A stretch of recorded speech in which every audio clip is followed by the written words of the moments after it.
Mesdames et messieurs, bonsoir et bienvenue dans ce flash d'information sur Actuel Média.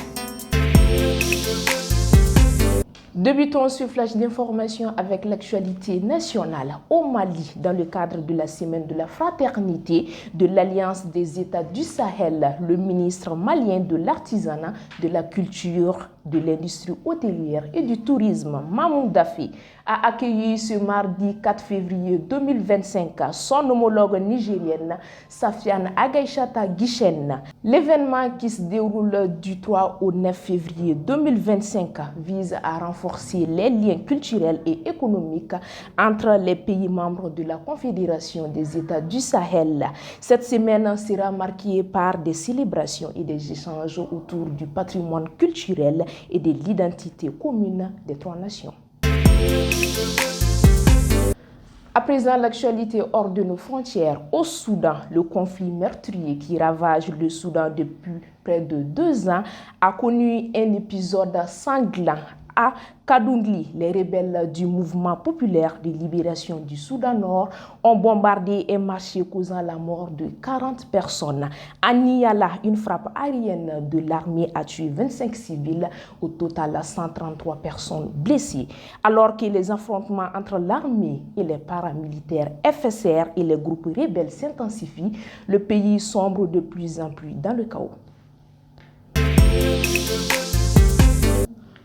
Toujours avec l'actualité internationale, aux États-Unis, chargé par Donald Trump de réduire les dépenses fédérales, Elon Musk a annoncé ce mardi 4 février 2025 la fermeture de l'Agence américaine pour le développement international USAID, un acteur clé de l'aide mondiale. Cette décision jugée illégale par ses détracteurs suscite des protestations.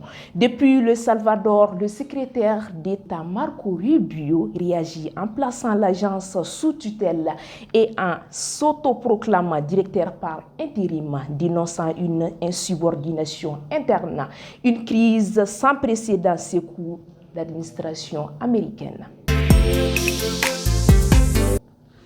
Pour boucler ce flash d'information, en Chine, sous l'impulsion de Donald Trump, les États-Unis durcissent leur politique commerciale.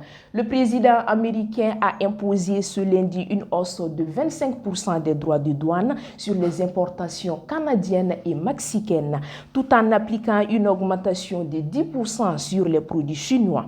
En réponse, ce mardi 4 février 2025, le Pékin a annoncé des mesures de rétorsion visant plusieurs produits américains, dont le charbon et le gaz naturel liquéfié, accentuant ainsi la crise diplomatique et économique entre les grandes puissances.